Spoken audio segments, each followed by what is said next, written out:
أعوذ بالله من الشيطان الرجيم بسم الله الرحمن الرحيم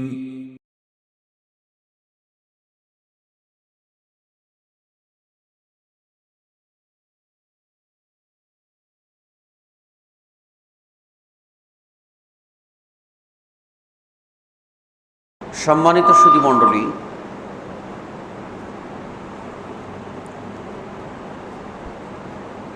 ইসলাম কোনো মতবাদের নাম নয়, কোনো ইজম বা মানবরচিত কোনো তরিকা নয়। ইসলাম একটি পথের নাম, আর এই পথের স্রষ্টা একমাত্র আল্লাহ সুবহানাহু ওয়া তাআলা। কোনো সৃষ্টিকে এই পথে সংযোজন বিয়োজনের কোনো সুযোগ তিনি দেননি। একচ্ছত্র কর্তৃত্ব ও মালিকানা তারই হাতে রেখেছেন। আর সেই পথে সৃষ্টি জগৎ কিভাবে চলবে তার গাইডলাইন তিনি দিয়েছেন। তার পক্ষ থেকে হিদায়াত নাজিল করেছেন এবং মানুষের মধ্য থেকে যুগে যুগে এক একজনকে মনোনীত করে নবুয়ত ও রিসালতের দায়িত্বে ভূষিত করে মানব জাতির কাছে প্রেরণ করেছেন, শুধুমাত্র তার নির্মিত পথের দিশা দেওয়ার জন্য। এই জন্য আমাদের নবী মুহাম্মদ রাসূলুল্লাহ সাল্লাল্লাহু আলাইহি ওয়াসাল্লামকে আল্লাহ সুবহানাহু ওয়া তাআলা বলছেন, কুল হাযিহি সাবিলি, বলো ইহাই আমার পথ। আল্লাহর পথ, এই পথে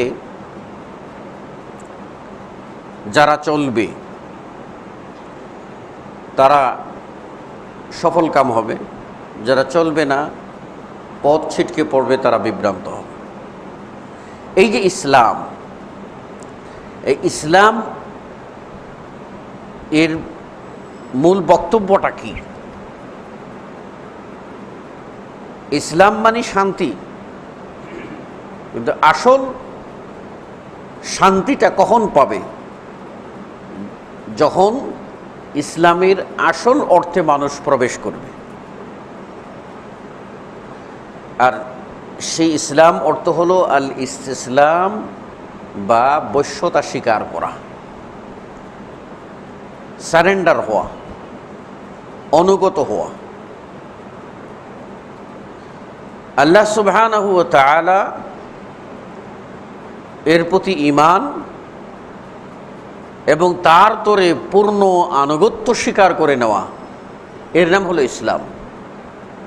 যিনি স্বীকার করে নেবেন তিনি হবেন মুসলিম। এই ধারাবাহিকতায় আমরা মুসলিম, আমাদের জন্য পথ নির্মিত, আর আমাদের জন্য পথ প্রদর্শক মহানবী মুহাম্মদুর রাসূলুল্লাহ সাল্লাল্লাহু আলাইহি ওয়াসাল্লাম আল্লাহ পাঠিয়েছেন। তার উপরে আসমানি গ্রন্থ সমূহের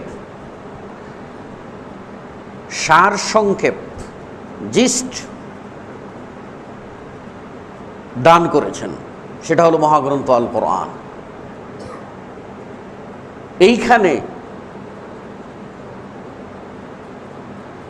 কারোরই কিছু করার নেই, শুধুমাত্র মানার। এই জন্য দেখেন, আল্লাহ নবী যখন দাওয়াত দিলেন তখন কিন্তু আমরা দেখতে পাই জাতিরা দুই ভাগে বিভক্ত হয়ে গেল। একদল লোক সেই বর্বরতার মধ্যেই থাকলো, আর আরেক দল লোক ইসলামের সুশীতল ছায়া তুলে এসে নিজেরা ধন্য হলেন। এই দুটি ধারার মানুষের বৈশিষ্ট্যের কথা আল্লাহ কোরআনে উল্লেখ করেছেন। আরব মুশরিকদেরকে যখন বলা হতো আল্লাহ ও আল্লাহ রসুলকে মানতে, তখন তারা বলতো সামি'না ওয়া আসাইনা, শুনলাম মগর মানলাম না, শুনলাম তার উল্টা চললাম। আর সাহাবীদের শানে আল্লাহ বলছেন তাদের বৈশিষ্ট্য কি ছিল? তাদের বৈশিষ্ট্য ছিল তারা বলতো সামি'না ওয়া আতা'না, শুনলাম আর মানলাম। ওরা শুনেছে মানে নাই, উল্টা পথে চলেছে, এজন্য ইতিহাসে ধিকৃত হয়েছে। আর সাহাবায়ে কেরাম শুনেছেন, মেনেছেন, আনুগত্য করেছেন, তারা সোনার মানুষে পরিণত হয়েছে। এখানেই পার্থক্য। আমরা যারা শুনব তাদের মধ্যে এই মানসিকতা থাকতে হবে যে আমরা শুনব, যাচাই বাছাই করব, যা সত্য তার সাধ্যমতো মানব। রাসূলুল্লাহ সাল্লাল্লাহু আলাইহি ওয়াসাল্লাম থেকে সহিহ মুসলিমের একখানা হাদিস, আল্লাহ নবী বলছেন যে তোমাদের আগের যে সমস্ত জাতিরা অতিবাহিত হয়েছে ওরা ধ্বংস হয়েছে কেন? আল্লাহ নবী দুটা কারণ বলেছেন। ওরা ধ্বংস হয়েছে, লাআনতের পাত্র হয়েছে, আল্লাহর গজবে নিপতিত হয়েছে। এই কওমগুলি, বিগত কওম, এদের ধ্বংসের কারণটা কি? আল্লাহ নবী এই হাদিসে দুটি কারণ বলেছেন। একটি বলেছেন যে ইখতিলাফুহুম আলা আম্বিয়াইহিম, তাদের প্রথম কারণ ছিল তারা নবীদের আনুগত্য করত না, নবীদেরকে নিয়ে ইখতিলাফ করত, নবীদের নিয়ে ঝগড়া করত, দ্বন্দ্ব করত, আনুগত্যশীল ছিল না। এটা ছিল তাদের ধ্বংস আসার অন্যতম কারণ। আর আরেকটা কারণ রাসূল সাল্লাল্লাহু আলাইহি ওয়াসাল্লাম বলেছেন ও কাসরাতু সুআলিহিম, তারা অযাচিত প্রশ্ন বানে নবীদেরকে জর্জরিত করে ফেলত, অহেতুক প্রশ্ন করত, প্রয়োজন নেই এমন কিছু দিয়ে একটা বিভ্রান্তির সৃষ্টি করা, ধূম্রজালের সৃষ্টি করা, এটা ছিল তাদের একটা কূটকৌশল। আর এই দুটি কারণেই আল্লাহর গজব তাদের উপরে আসছে। নবীদেরকে মানত না, উল্টা নবীদের উপরে কি করত? প্রশ্ন বানে নবীদেরকে জর্জরিত করত। বলবেন তাহলে আমরা আনুগত্য করব, আমরা ইখতিলাফ করব না,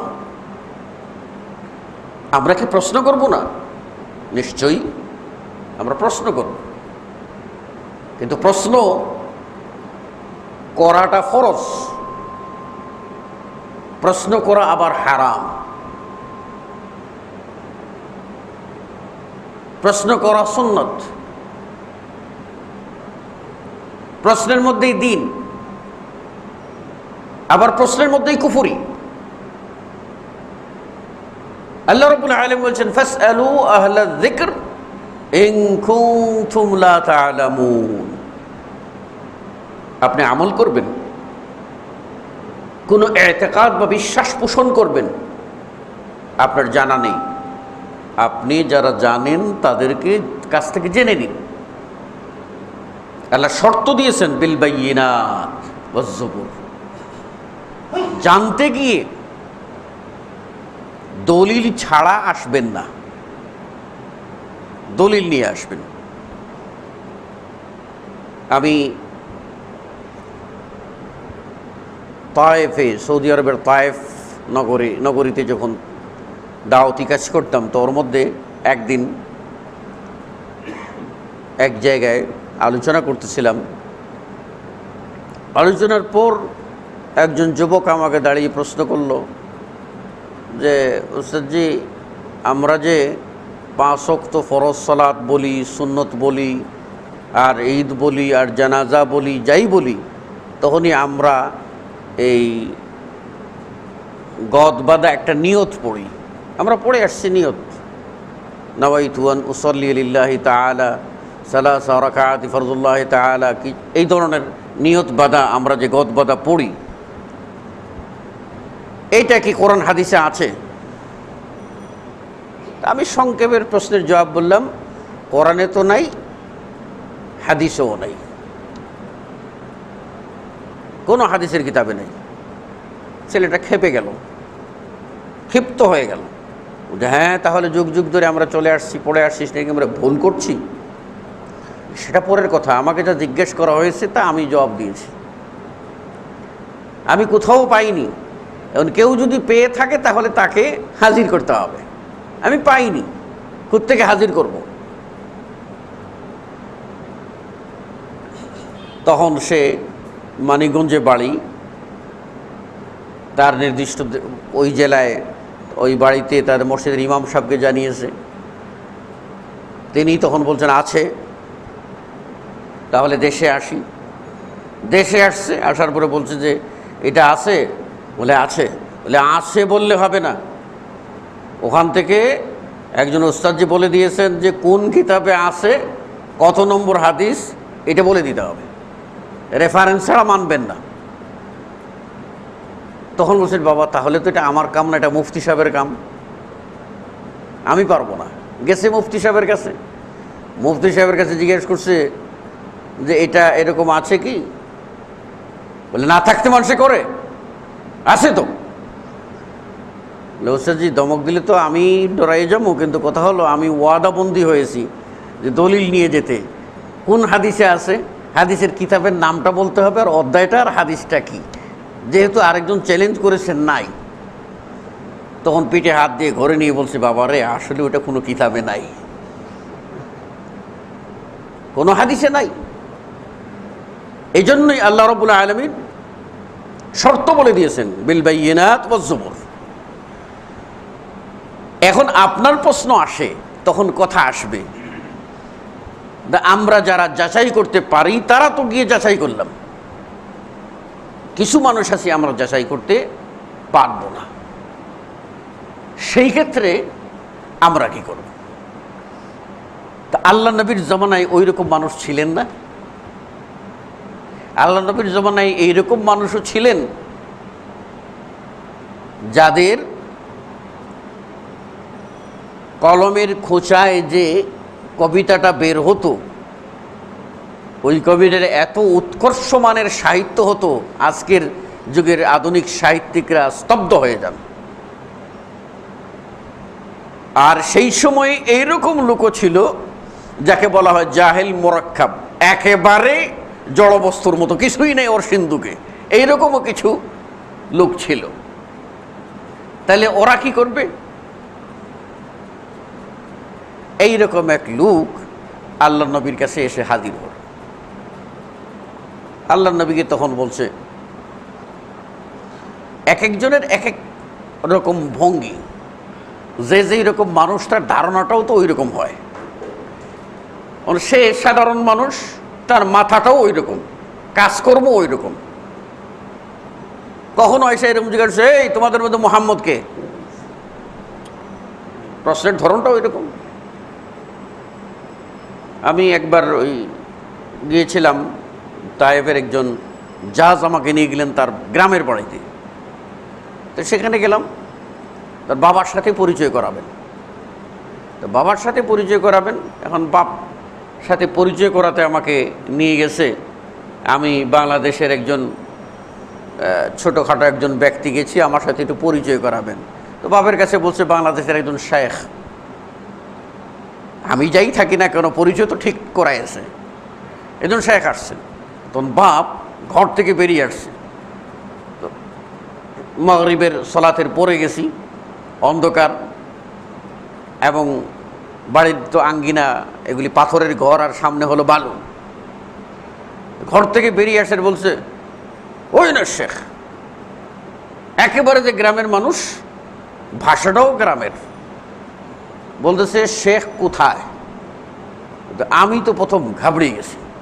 সুন্দর করে বলবে শেখ কোথায়, সুন্দর করে বলা যায় না, কিন্তু ওদের ওই গ্রাম্য স্টাইলে বলতেছে ওই না শেখ। তখন আমাকে যখন দেখা যাচ্ছে শেখ আল্লাহ হাইয়াকাল, মানে সবই অর্থ হলো স্বাগতম, আহলান ও সাহলান, কিন্তু আমার মনে হচ্ছে যেন ধমকাইয়ে 12টা বাজাই দিচ্ছে আমার। আমি তো ভয়ে পিল চমকাচ্ছে, একই এটা বলতে ওর আল্লাহ হাই, মানে সবই হলো স্বাগত জানাচ্ছে আমাকে। তো ওই রকম বধূ এসে আল্লাহ নবী জিজ্ঞেস করতেছে, এই তোমাদের মধ্যে মুহাম্মদকে? প্রশ্নের ভানটা বুঝেন না ওই রকম। তা একজন এইরকম বেদুইন আসছে, এসে বলছে এই মুহাম্মদ, তোমাকে কে সৃষ্টি করেছে? আচ্ছা প্রশ্ন দেখেন, তোমাকে কে সৃষ্টি করেছে? বলে আল্লাহ। এই আসমান সৃষ্টি করছে কে? মানে এইরকম এই জমিন সৃষ্টি করেছে কে? ওইসব বলে বলতেছে যে মুহাম্মদ, ওই আল্লাহর কসম যিনি তোমাকে সৃষ্টি করেছেন, ওই আল্লাহর কসম যিনি আমাদের সৃষ্টি করেছেন, ওই আল্লাহর কসম যিনি 7 আসমান বানাইছেন, ওই আল্লাহর কসম যিনি 7 জমিন বানাইছেন। প্রশ্নের ঢংটা দেখেন। দিয়ে বলছে আল্লাহু বাআসাক, সেই আল্লাহ কি তোমাকে নবী করে পাঠিয়েছেন? প্রশ্ন, কসম করে প্রশ্ন করতেছে। এখন যেমন প্রশ্ন জবাবটা এরকম লাগবে না? মুহাম্মদুর রাসূলুল্লাহ সাল্লাল্লাহু আলাইহি ওয়াসাল্লাম সেই রকম একজন বিজ্ঞানী, তিনি জবাব দিচ্ছেন ওই আল্লাহর কসম যিনি আমাকে আপনাকে সৃষ্টি করেছেন, ওই আল্লাহর কসম যিনি 7 আসমানকে সৃষ্টি করেছেন, ওই আল্লাহর কসম যিনি 7 জমিনকে সৃষ্টি করেছেন, ওই আল্লাহর কসম যিনি জগৎসমূহ সাজিয়েছেন। বলে বলতেছেন সেই আল্লাহই আমাকে নবী করে পাঠিয়েছেন। যখন এই কথা বলছে তখন ফাইদান আশহাদু আল্লা ইলাহা ইল্লাল্লাহ ওয়া আশহাদু আন্নাকা রাসূলুল্লাহ। সোজা কথা, সেই আল্লাহ তো পাঠাইছে। এখন আল্লাহ নবীকে হলফ দিয়ে কসম করে প্রশ্ন করেছে, নবী ওর মাথায় যে এরকম ধরে ওই রকম কসম করে আবার জবাব দিয়েছেন। 16 আনা ইয়াকিন হয়েছে। 16 আনা ইয়াকিন হওয়ার পরে বলছে তাহলে আশহাদু আল্লা ইলাহা ইল্লাল্লাহ ওয়া আশহাদু আন্নাকা রাসূলুল্লাহ, তাইলে আমি মেনে নিলাম আল্লাহ ছাড়া কোনো হক ইলাহ নাই, আর তুমি আল্লাহর রাসূল। সুবহানাল্লাহ। কি বুঝলেন? আপনার কাছে যাচাই করার ক্ষমতা আছে, আপনি যাচাই করে নেবেন। আপনার কাছে যাচাই করার ক্ষমতা নাই, আপনি ওই একজন আলেমকে জিজ্ঞাসা করবেন, একাধিক আলেমকে জিজ্ঞাসা করবেন। ইমাম মালিক রাহিমাহুল্লাহ তিনি রাসূলুল্লাহ সাল্লাল্লাহু আলাইহি ওয়াসাল্লামের কবরের দিকে ইশারা করে বলছিলেন, পৃথিবীতে এমন কোনো মানুষ নাই যার সব কথাই গ্রহণ করা যাবে, সব কথাই বর্জন করা যাবে, ইল্লা সাহেব হাদাল কবর। এই কবরে শায়িত যিনি, তিনি ব্যতীত পৃথিবীতে দ্বিতীয় আর কোনো সত্তা নাই, ব্যক্তি নাই যার সকল কথা গ্রহণীয়, সকল কথা বর্জনীয়। একমাত্র মহানবী মুহাম্মদ রাসূলুল্লাহ সাল্লাল্লাহু আলাইহি ওয়াসাল্লাম, যার সকল কথা গ্রহণীয়, সকল কথা বর্জনীয়। যে কথা বলেছেন গ্রহণ করতে, এইটাতে আর দ্বিমত করার সুযোগ আপনার নাই। আর যে কথা বর্জন করতে বলেছেন সেখানেও আপনার টু শব্দ করার অধিকার নেই।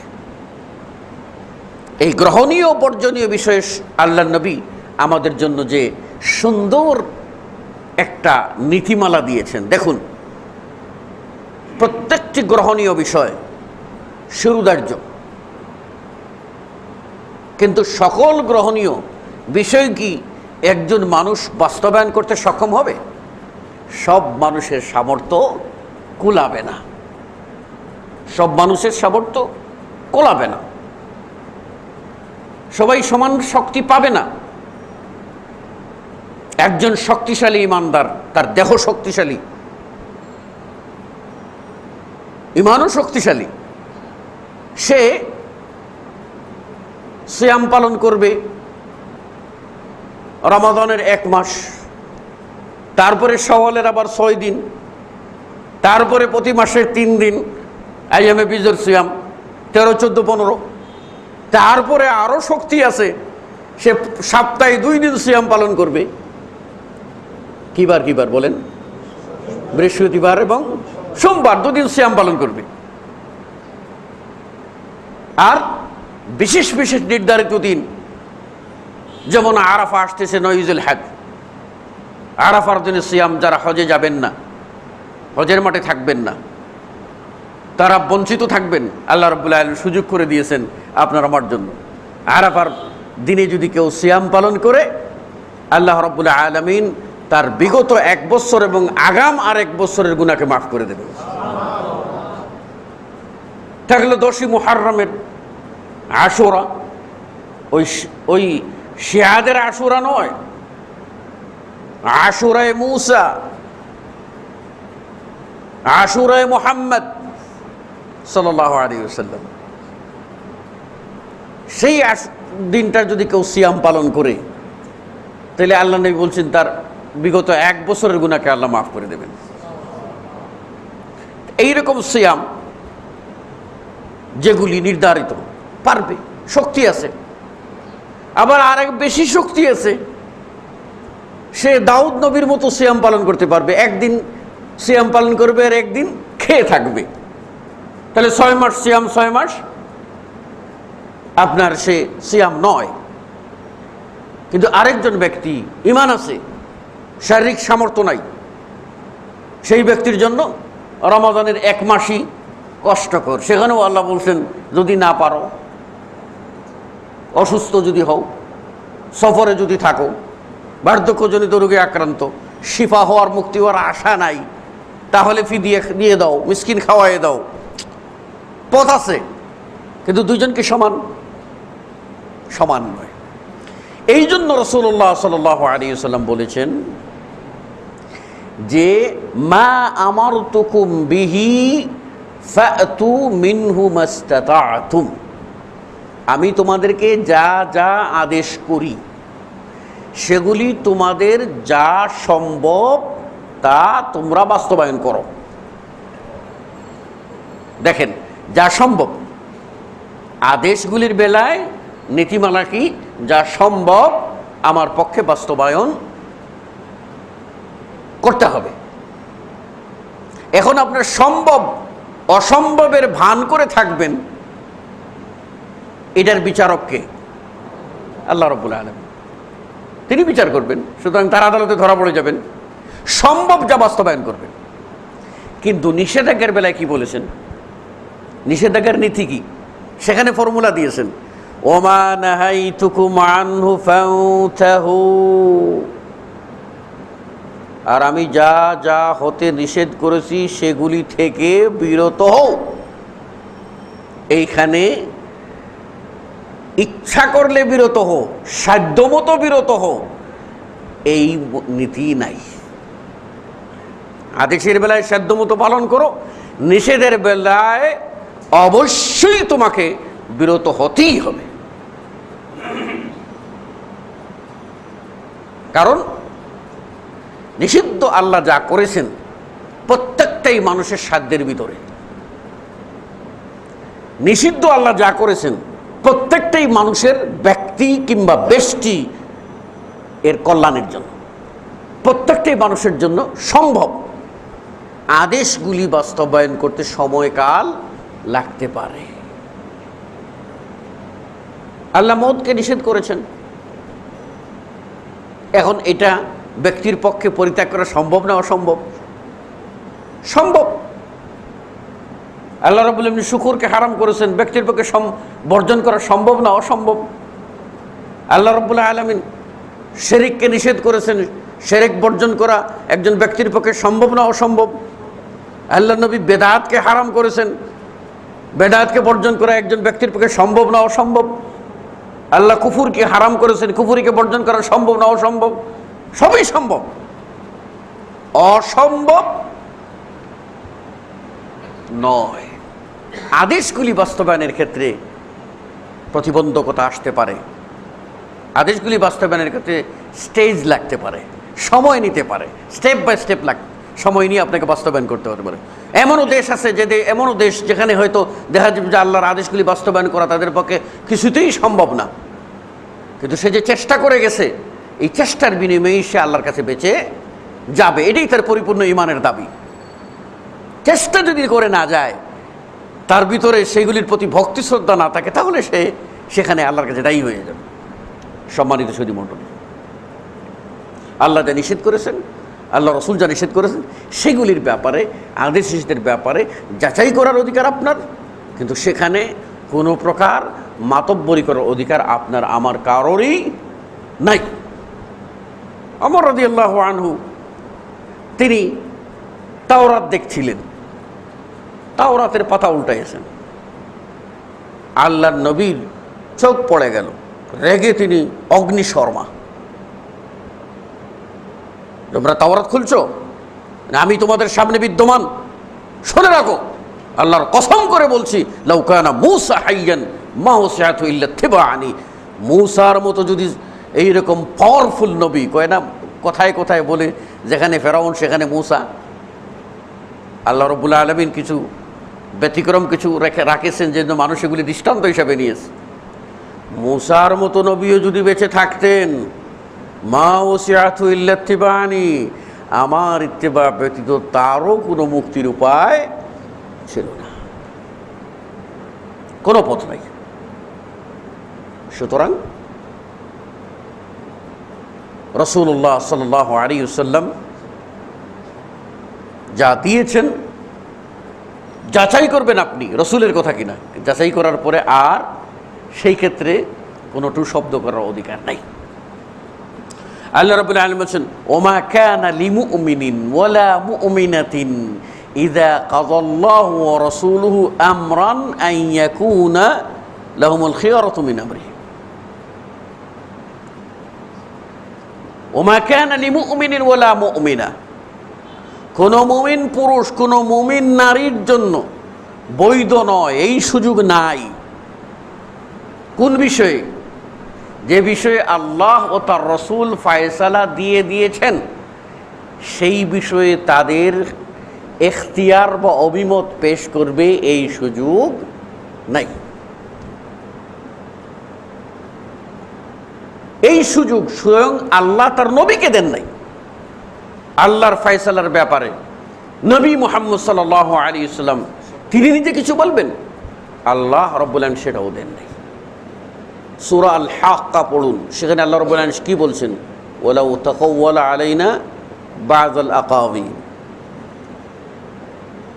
আল্লাহ নিজে বলছেন, সে যদি কোনো কথা, দেখেন কিভাবে, সে যদি কোনো কথা আমি আল্লাহর নামে বানিয়ে বলে দেয়, তাহলে কি করব আল্লাহ, আমি আল্লাহ কি করব, লা আখাযনাহু বিল ইয়ামিন, তাকে আমি বাম হাত দিয়ে না, আমি ডান হাত দিয়ে ধরব।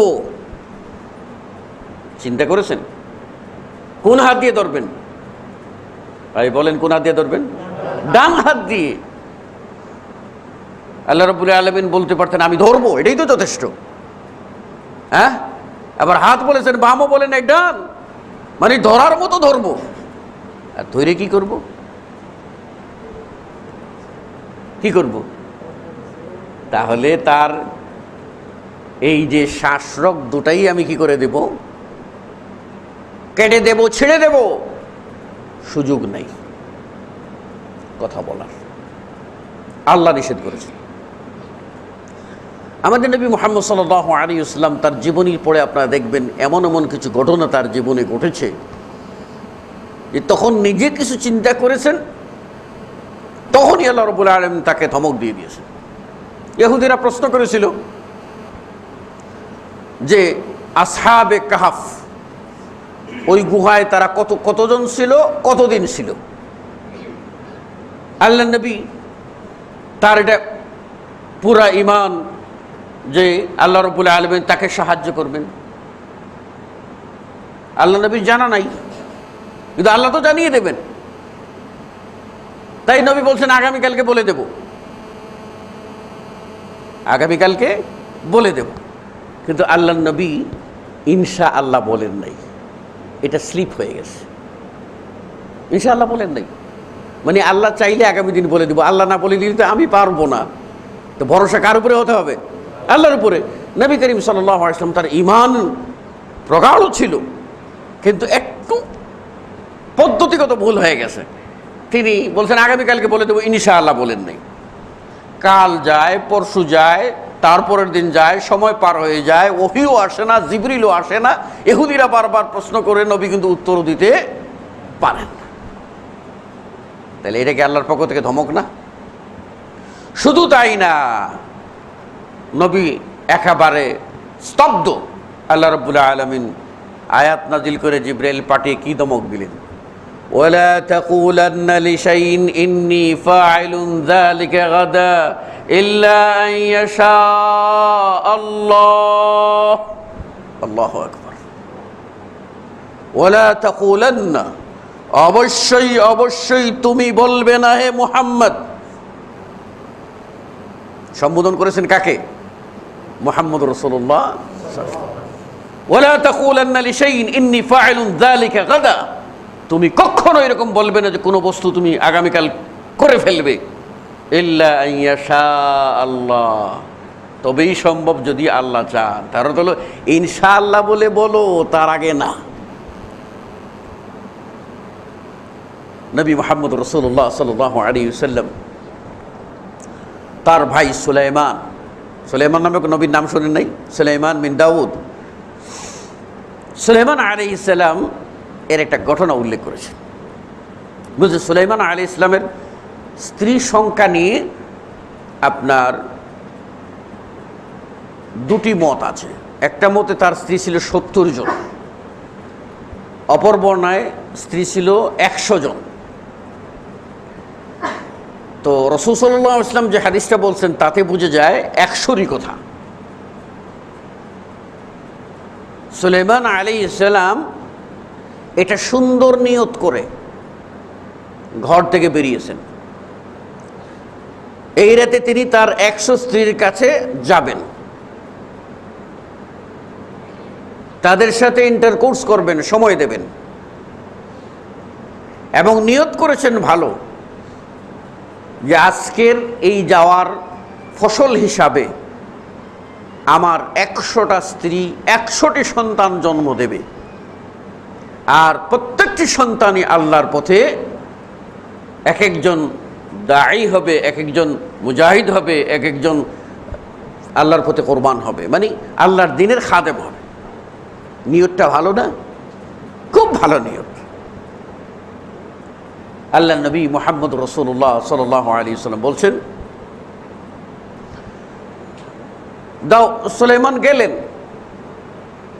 তার স্ত্রীদের মধ্যে 99 জন স্ত্রী গর্ভধারণ করেননি।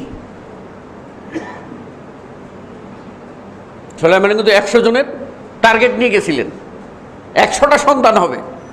আল্লাহ বলছেন 99 জন তারা গর্ভধারণ করেননি, ইল্লা ওয়াহিদা, একজন গর্ভধারণ করেছেন, আর তার ঘর থেকে একটা সন্তান হয়েছে পঙ্গু,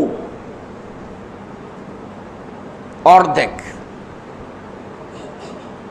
99 জন কোনো গর্ভধারণই করেননি, একজন ধারণ করেছেন, যে সন্তানটা সেটা পঙ্গু, অর্ধেক, সেটাও টিকে নাই।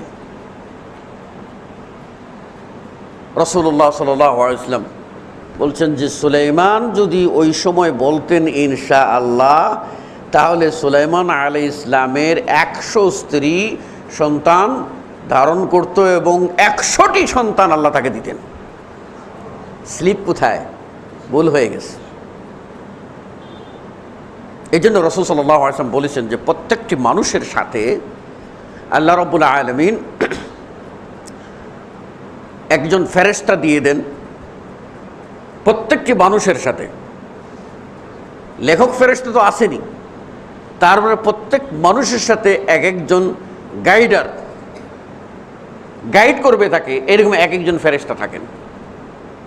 যখন ওই মানুষ কোনো ভুল ডিসিশন নিতে থাকে তখন ওই ফেরেশতা তাকে স্মরণ করিয়ে দেয়, তোমার সিদ্ধান্তটা ভুল হচ্ছে।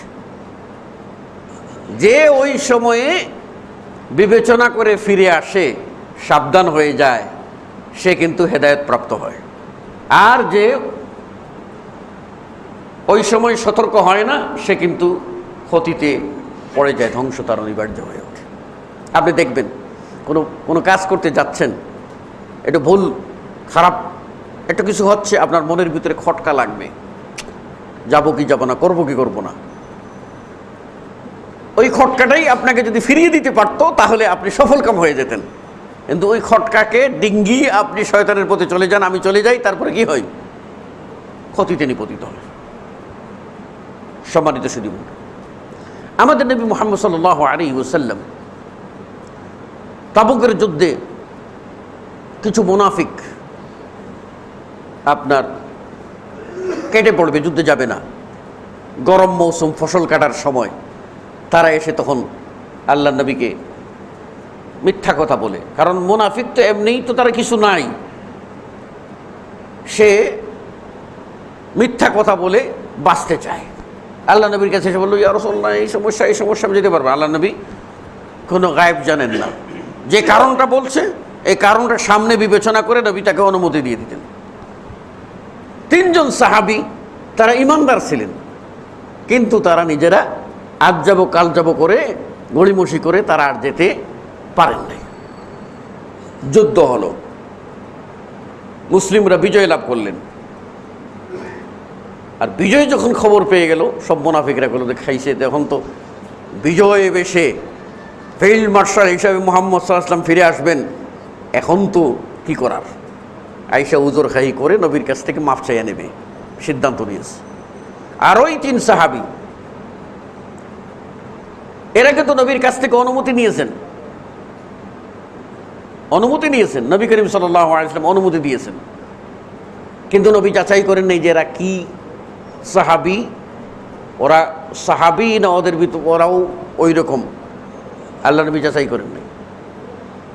এই যে যাচাই করেন নাই, এদের বেলায় পরীক্ষিত সাহাবী, এদের বেলায় আল্লাহ নবী যাচাই না করে অনুমতি দিয়ে দিয়েছেন, এই কথা আল্লাহ মেনে নেন নাই। কারণ এই ব্যাপারে আল্লাহর সাথে পরামর্শ করা দরকার ছিল। আল্লাহ রাব্বুল আলামিন কোরআনের আয়াত নাযিল করে বললেন, গাফারাল্লাহু লাকা লিমা আযিনতা লাহুম। আল্লাহর ভাষাটা দেখেন, তার নবীকে সম্বোধন করে বলছেন গাফারাল্লাহু লাক, এই নবী তোমারে আল্লাহ মাফ করে দিলেন। আগে কি করলেন? মাফ করে দিলেন নবীকে। নবী ভুল করেছেন, তিনি অনুমতি দিয়ে দিয়েছেন, এটা ঠিক করেন নাই। কিন্তু আল্লাহ রাব্বুল আলামিন কেন ঠিক করো নাই সেই রকম না বলে আগে কি করেছেন? গাফারাল্লাহু লাক, আল্লাহ তোমাকে মাফ করে দিলেন। লিমা আযিনতা লাহুম, কেন তাদেরকে আপনি অনুমতি দিয়েছিলেন? প্রশ্নটা কখন? ক্ষমা করার পরে। আল্লাহু আকবার, ক্ষমা করে দিয়েছেন, কিন্তু লিমা আযিনতা লাহুম প্রশ্ন। তাহলে শরীয়তটা এইরকম, দিনটা এইরকম, ইসলামটা এইরকম। সেখানে মুহাম্মদ সাল্লাল্লাহু আলাইহি ওয়াসাল্লামের পর্যন্ত তার নিজের কোনো মত ঢুকিয়ে দেওয়ার কোনো সুযোগ ছিল না। সেখানে তার সাহাবাদের তো প্রশ্নই আসে না, তাবেঈনদের তো কোনো প্রশ্নই আসে না, আইম্মে মুজতাহিদের তো কোনো প্রশ্নই আসে না। এই যুগের সেই যুগের কোনো ব্যক্তি বিশেষের, কোনো ইমাম বুজুর্গের কোনো প্রশ্নই আসে না যে তারা সেখানে সংযোজন বিয়োজন করবেন। আপনারা বুখারী খুলবেন, দেখবেন উযু অধ্যায়ের সর্বশেষ হাদিস। সাহাবী কাব রাদিয়াল্লাহু আনহু আরদা, তাকে রাসূল সাল্লাল্লাহু আলাইহি ওয়াসাল্লাম একটা ঘুমানোর সময়ের একটা আদব শিক্ষা দিলেন। আমার কথা কি খারাপ লাগতেছে আপনাদের? ঘুমানোর একটা আদব শিক্ষা দিলেন। কি দিলেন? বললেন, তুমি যখন ঘুমাতে যাবে কি করবে? তাওয়াজ্জা, তুমি উযু করে নেবে। ওযু খালি সলাহ, সলাতের জন্য যেই রকম উজু করো সেই রকম তুমি উজু করে নেবে। মানে হাত মুখ ধোয়ার নাম উজু না, পবিত্রতা অর্জনের নিয়তে যেই উজুটা করা হয় সেইভাবে সুন্নত তরিকায় যথার্থ উজু করবে। আর এই যথার্থ উজু করাটা, সুন্নত তরিকায় উজু করাটা কত বড় ইবাদত জানেন? কত বড় ইবাদত! রাসূল সাল্লাল্লাহু আলাইহি ওয়াসাল্লাম বলছেন, মান তাওয়াজ্জা, সহিহ মুসলিমের হাদিস, যেই লোক উজু করলো আর উজুর মধ্যে কি করলো, ইসবাগ ফিল wudu, প্রত্যেকটি অঙ্গ যেভাবে ধোয়ার কথা সেইভাবে ধুয়ে সুন্নত তরিকায় যথার্থ রূপে উজু করলো, আর উজুর পরে বলল, আশহাদু আল্লা ইলাহা ইল্লাল্লাহু ওয়াহদাহু লা শারীকা লাহু ওয়া আশহাদু আন্না মুহাম্মাদান আবদুহু ওয়া রাসূলুহু। আল্লাহ রাব্বুল আলামিন তার জন্য বেহেশতের 8টি দরজাই খুলে দিয়ে বলেন, বান্দা তুমি যেই দরজা দিয়ে ইচ্ছা প্রবেশ করো। উযু। তো আল্লাহ নবী সাহাবীকে বললেন, তুমি উযু করবে কিসের মতো? সলাতের জন্য যেরকম উযু করো সেই রকম উযু। তারপর কি করবে? শুইবে আলা শাক্কিকাল আইমান, ডান কাতে শুইবে, ডান কাতে শুইবে। আর বলবে কি? আল্লাহ নবী একটা দোয়া শিক্ষা দিলেন, বলবে আল্লাহুম্মা আসলামতু ওয়াজহি ইলাইকা ওয়া ফাওয়াজতু আমরি ইলাইকা লা মালজা ওয়া লা মানজা মিনকা ইল্লা ইলাইক আল্লাহুম্মা আমানতু বিকিতাবিকাল্লাযী আনজালতা ওয়া নাবিয়িকাল্লাযী আরসালতা।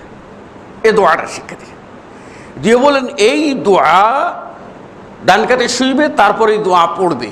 তারপর তুমি যদি এই রাতে ঘুমন্ত অবস্থায় তুমি যদি মারা যাও, তোমার মৌতটা ইসলামের উপরেই হবে। বুখারী উযু অধ্যায়ের শেষ হাদিস দেখবেন। এবার ওই সাহাবী রসুলের কাছ থেকে দোয়াটা শুনে তিনি এটা মুখস্থ করছেন। ভালো করে খেয়াল করেন, মুখস্থ করে এবার রসুলের কাছে গিয়ে বলছেন, ইয়া রাসূলুল্লাহ, আমার দোয়াটা শুনেন মুখস্থ হয়েছে কিনা। শোনাচ্ছেন। আর এই দোয়া শোনাইতে গিয়ে একটি শব্দ পরিবর্তন করেছিলেন, একটি শব্দ পরিবর্তন করেছিলেন।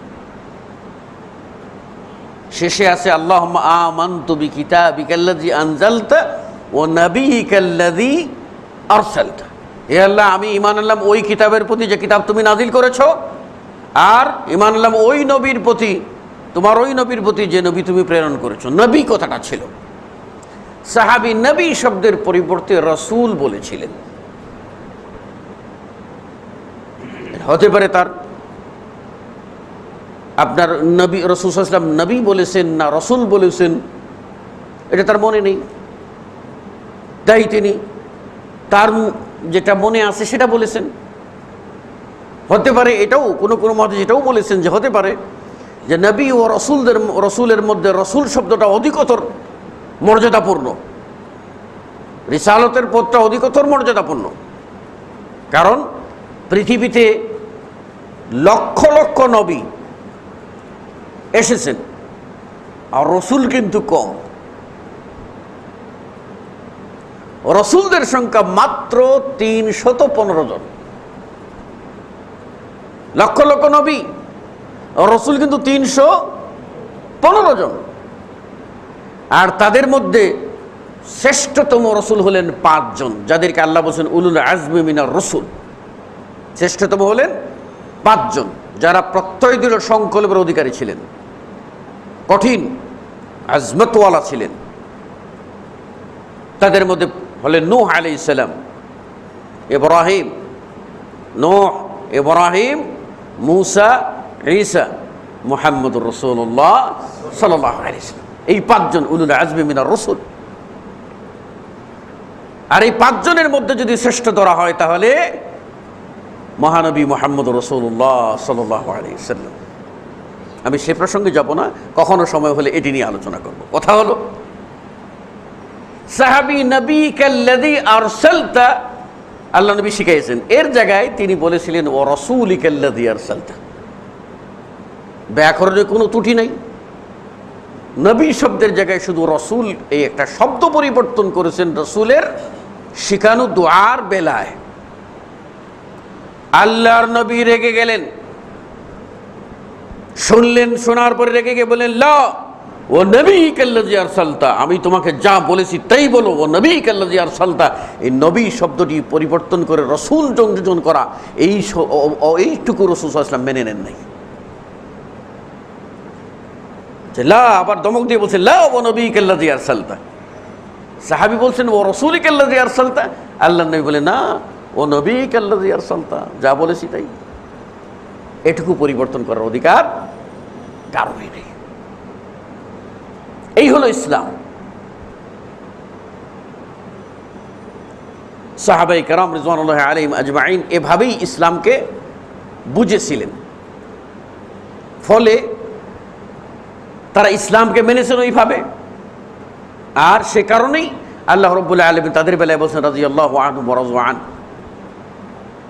তারা আল্লাহর প্রতি সন্তুষ্ট, আল্লাহও তাদের প্রতি সন্তুষ্টির সনদ দিয়ে দিয়েছেন।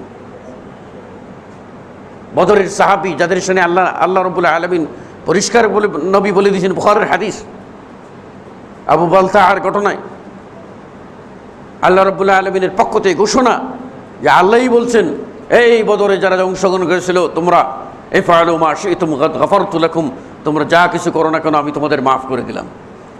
মাফের ঘোষণা পেয়ে গেছে। প্রশ্ন হলো যে শরীয়তের মধ্যে নবী মুহাম্মদ সাল্লাল্লাহু আলাইহি ওয়াসাল্লাম তার অধিকার নেই কোনো জিনিস ইচ্ছা করে সেখানে বাড়াবেন কমাবেন, কেবলমাত্র আল্লাহর অনুমতি হলেই সেটা তিনি করতে পেরেছেন, না হলে নয়। আমি বলেছি যে আপনারা কোরআনের সূরাতুত তাহরীম খুলে দেখবেন, পড়েই দেখবেন সেখানে আল্লাহ রাব্বুল আলামিন তার নবীকে কি সম্বোধন করেছেন। নবীকে সম্বোধন, প্রথম নবীকে সম্বোধন করেছেন বিসমিল্লাহির রহমানির রহিম, ইয়া আইয়ুহান নাবিয়্যু, সূরাতুত তাহরীমের প্রথম আয়াত, ইয়া আইয়ুহান নাবিয়্যু লিমা তুহাররিমু মা আহাল্লাল্লাহু লাক। হে নবী, লিমা কেন, তুহাররিমু তুমি হারাম করিয়েছো, মা আহাল্লাল্লাহু লাকা যা আল্লাহ তোমার জন্য হালাল করেছে। তাহলে হালাল হারামের ব্যাপারেও হুকুম আসবে কোত্থেকে? আল্লাহর পক্ষ থেকে। এখানে নবী আল্লাহর অর্ডার ছাড়া কিছুই শরীয়তের ভিতরে বাড়াতে পারবেন না, কমাতে পারবেন। যদি নবী কিছু করেন, কোন জিনিসকে হারাম ডিক্লার দেন, তাহলে আপনাকে বিশ্বাস করতে হবে এই ডিক্লারেশনটা আসছে 7 আসমানের উপর থেকে। কথা বুঝতে পেরেছেন কিনা? এই ক্ষেত্রে বলা যাবে না যে আল্লাহর ওহী কোরআনের হুকুম ইলমে ইয়াকিন বা প্রত্যয় দৃঢ় বিশ্বাসের, প্রত্যয় দৃঢ় ইলম এর উপকার দেয়, আর রসুলের হাদিস ইলমে জন্নি বা ধারণা প্রসূত জ্ঞানের উপকার দেয়। এটি হচ্ছে আমাদের এই ভারতবর্ষের সংখ্যাগরিষ্ঠ মুসলিমের লালিত যে মাযহাব, সেই মাযহাবের থিওরি সেটি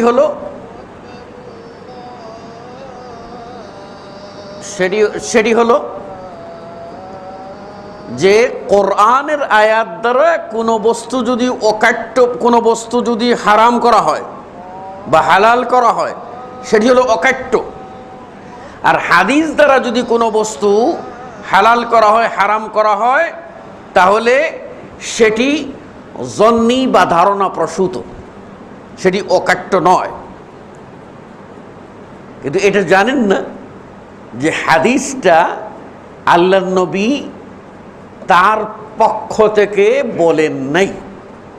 হাদিস সম্বন্ধে যাদের জ্ঞানের অভাব আছে তারা বলবেন যে এটা নবীর কথা, মূলত এটা আল্লাহরই কথা, ভাষাটা হলো নবীর, কথাটা আল্লাহর, কথাটা নবীর নয়। আল্লাহ নবীর কাছে ওহী করেছেন, এই নবী এটা তুমি জানিয়ে দাও। নবী করিম সাল্লাল্লাহু আলাইহি ওয়াসাল্লাম নিজের ভাষায় সেটা জানিয়ে দিয়েছেন। এখন আল্লাহ রাব্বুল আলামিন কোরআনে বলেছেন,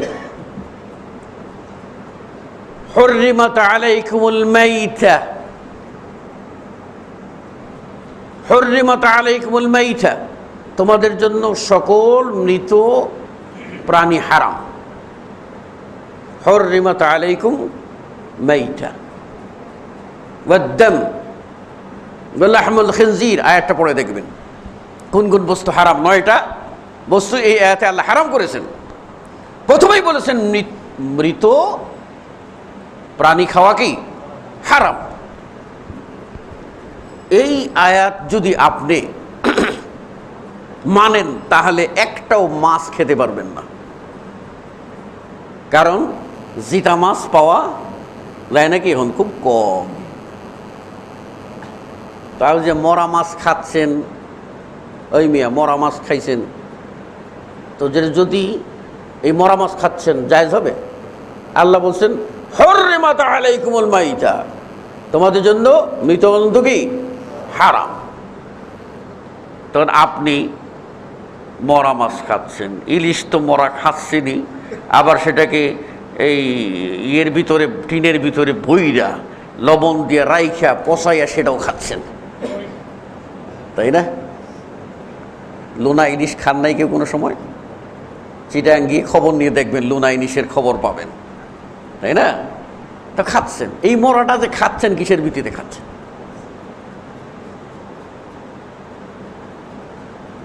যদি বলেন মানে এটা ধারণা প্রসূত একটা সন্দেহ প্রসূত ফায়দা দেয়, সুতরাং সন্দেহ। অথচ রাসূল সাল্লাল্লাহু আলাইহি ওয়াসাল্লাম বলেছেন আল হালালু বাইনুন ওয়াল হারামু বাইনুন, হালালও স্পষ্ট হারামও স্পষ্ট, ও বাইনাহুমা মুশতাবিহাত, হালাল ও হারামের মাঝে কিছু আছে সন্দেহজনক।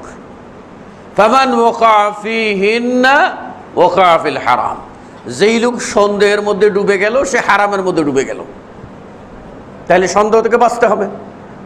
আপনি যদি বলেন যে হাদিস সন্দেহের ফায়দা দেয়, সন্দেহের ইলম দেয়, ইয়াকিনি ইলম দেয় না, অখাট্য দেয় না, তাহলে আপনি এই মরা মাছ যে খাচ্ছেন এটা কোরআনের কোন আয়াতের ভিত্তিতে?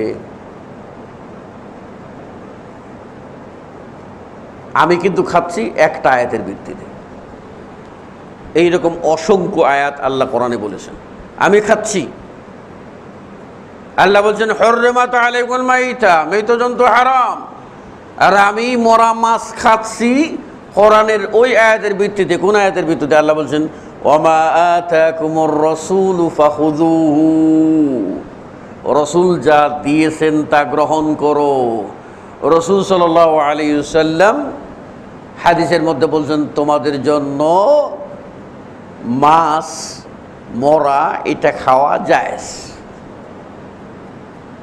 ওয়াহিল্লাত, আল্লাহর নবী বলছেন, আল্লাহ বলছেন হুররিমাত আলাইকুমুল মাইতা, মরা খাওয়া হারাম।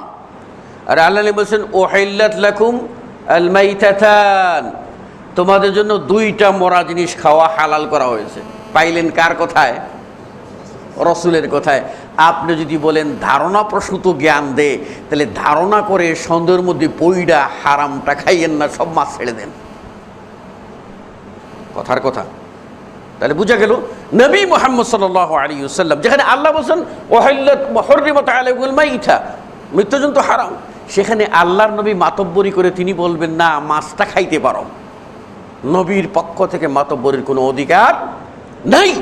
নবী বলেছেন, তার অর্থ এটা আল্লাহ বলেছেন মুহাম্মদ রে, আমি যে এই আয়াতের ভিতরে সব বরাবর জিনিস হারাম করে দিলাম, তুমি আমার বান্দাদেরকে বইলা দাও ওরা যেন মাছ খায়, আর ওই ফড়িং টিনি জাতীয় একটা পাখি আছে ওইটার জন্য তারা মরা হইলেও খাইতে পারে।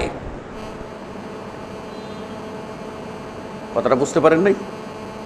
আল্লাহর অর্ডারেই মুহাম্মদ সাল্লাল্লাহু আলাইহি ওয়াসাল্লাম এখানে ব্যাখ্যা দিয়েছেন, না হলে আপনি ব্যাখ্যা পেতেন না। এই জন্য একজন সাহাবী রাসূল সাল্লাল্লাহু আলাইহি ওয়াসাল্লামের কাছে এসে বলেন, ইয়া রাসূলুল্লাহ, আমি তো আপনার হাদিসগুলি লিখে রাখতাম, হাদিসগুলি আমি যা বলতেন আমি লিখে রাখতাম। এখন কিছু লোক আমাকে একটা বিড়ম্বনার মধ্যে ফেলে দিল। তারা এসে বলল যে এই তুমি সব কথা লিখে রাখছো, মুহাম্মদ তো আমাদের মতো একজন মানুষ, মুহাম্মদ তো আমাদের মতো একজন মানুষ, তিনি পারিবারিক কথা বলেন, এটা বলেন, ওটা বলেন, নানান কিছু বলতে পারেন, সব কথা লিখে রাখো না, সব কথা তো লিখে রেখো না। মানে আল্লাহর নবীর কথার ভিতরে একটা সন্দেহ ছুড়ে দিল। ওই সাহেব বলছে, ইয়া রাসূলুল্লাহ, তখন থেকে আমি আপনার হাদিস লেখা বাদ দিয়ে দিস, হাদিস লেখা বাদ দিয়ে দিস। নবী করিম সাল্লাল্লাহু আলাইহি ওয়াসাল্লাম কি বললেন? ওই সাহাবীকে অর্ডার করলেন, বলেন উকতুব, এটা আদেশসূচক শব্দ, উকতুব, তুমি লেখা বন্ধ করেছো কেন? লিখো। ওয়াল্লাহি, আল্লাহর কসম করে বলছি, আমি মুহাম্মদের এই দুই ঠোঁট, নবী ইশারা করে বলছে, দুই ঠোঁটের মাঝ দিয়ে শরীয়তের ব্যাপারে একটি কথাও না হক বলা হয় না, সবটাই আল্লাহর পক্ষ থেকে হক। কথা বুঝতে পেরেছেন? হক ছাড়া নবীর মুখ দিয়ে একটা কথাও বের হয় না। তাহলে আপনাকে সেভাবেই যদি আপনি মানেন, তাহলে আপনার পক্ষে মানা সম্ভব। তাহলে বোঝা গেল নবী নিজে সেখানে একটা কথাও বানিয়ে বলেন না। আপনি আমি কেমন করে বানিয়ে বলতে পারি? বানিয়ে বলার প্রবণতাটা কেন আসছে? আজকে আমরা যখন দেখতে পাই যে অনেক সময় জাল হাদিসের কথা শুনি না? জাল হাদিস, হাদিসটা জাল, জাল মানে কি? জালিয়াতি করা হয়েছে আর কি, এটা হাদিস না, অথচ হাদিসের নামে চালিয়ে দেওয়া হয়েছে। এইরকম জালিয়াতি কথা, মৌজু মানে এটা বানোয়াট, ভিত্তিহীন, মন গড়া, এটাকে বলে জাল হাদিস। হাদিস তো হাদিস আবার জাল হবে কেন? হাদিস তো হাদিস আবার জাল হবে কেন? এই জাল হাদিসের ইতিহাস যদি খুঁজেন, তাহলে মূলে গিয়ে দেখবেন যে এটি ইসলামের শত্রুরা করেছে। কারণ যদি মুসলিমগণ যুগে যুগে আল্লাহর ওহী তথা কোরআন এবং সুন্নতের উপরে প্রতিষ্ঠিত থাকেন, তাহলে ওদের শক্তিকে কখনো দমিয়ে রাখা যাবে না। আল্লাহর সাহায্য তারা পাইতে থাকবেন। তাহলে এদেরকে কি করা দরকার? এদেরকে কোরআন এবং সুন্নাহ থেকে দূরে রাখতে হবে। আর কোরআন সুন্নাহ থেকে দূরে রাখতে গেলে একটা কৌশল হলো, কোরআনের আয়াত তো বাড়ানো যাবে না, কমানো যাবে না, কারণ এটা এমনভাবে সংগ্রহ করা হয়েছে। হাদিস তো বর্ণনা ধারাবাহিকতায় আসছে, সুতরাং হাদিস কি করা যায়? হাদিসের মধ্যে কিছু যদি বেজাল সৃষ্টি করে দেই, তাহলে এই বেজালের খপ্পরে পরে আসলটা বাদ দিয়ে যখন নকলটা ধরবে, তখন নকল খাইতে খাইতে নাড়ি বুড়ি পয়সা, এই মুসলমানরা আর খাঁটি মুসলিম থাকবে না, এদের দ্বারা যা খুঁজছি তাই করা যাবে। এই চিন্তা চেতনা থেকেই কিন্তু হাদিসের ভিতরে জাল করা হয়েছে।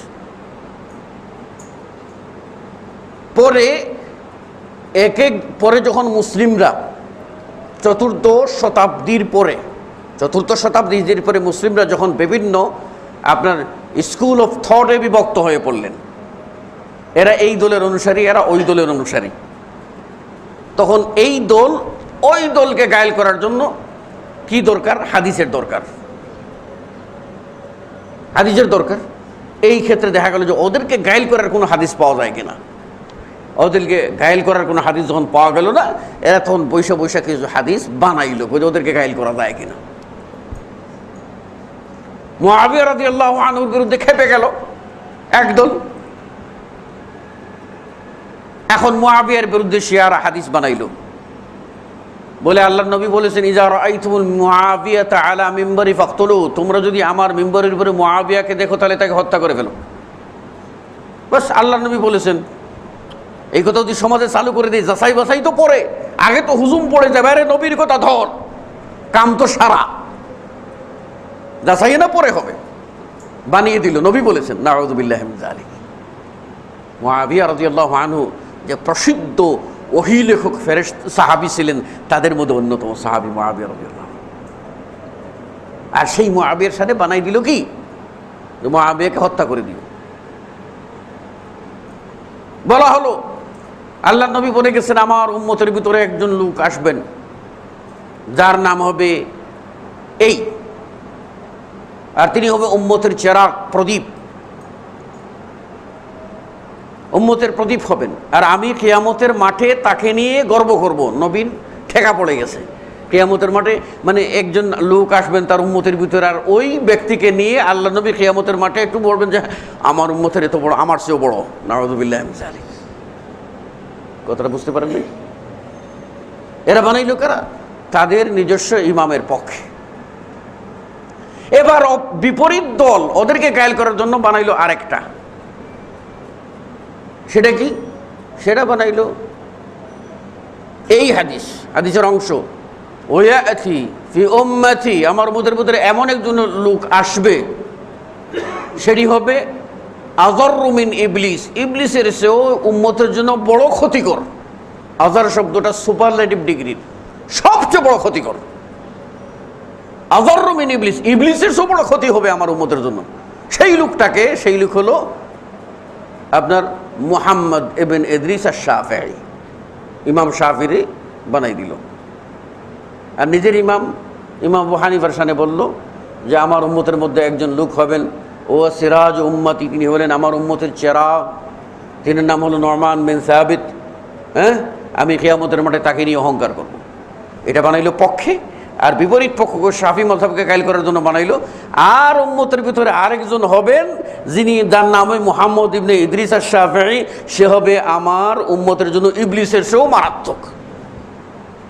এই যে জাল হাদিস, এই জন্য আপনাকে আমাকে যাচাই বাছার করার প্রয়োজন আছে। কথা আমি সংক্ষেপ করব। আজকের কথা হলো এক ধরনের আপনাদের সাথে এই ভূমিকা স্বরূপ বিভিন্ন জায়গা থেকে কিছু কথা নিয়ে কিছু কথা বলা।